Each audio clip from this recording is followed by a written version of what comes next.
今日喺南朗遇到一隻好懶嘅蜻蜓，佢一路就巴住我，可能諗住跟我去食飯。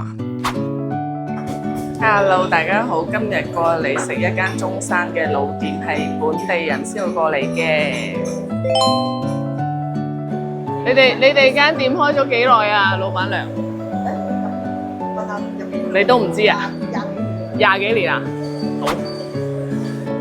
呢菜牌係用啲竹寫嘅，睇唔睇得明咧？唔緊要啦，陣間識食就得噶啦。OK。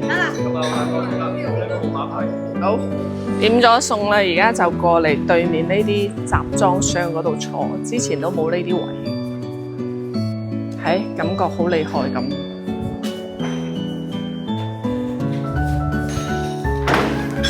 哇！我哋包場喎，呢個就係傳說中嘅鬍鬚佬炒雞金邊嘅。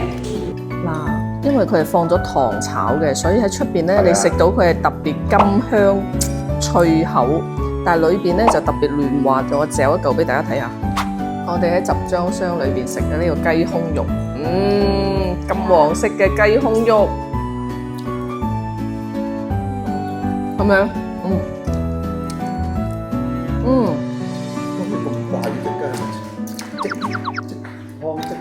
洋葱炒勝瓜，鄉下地方嘅勝瓜應該會特別甜。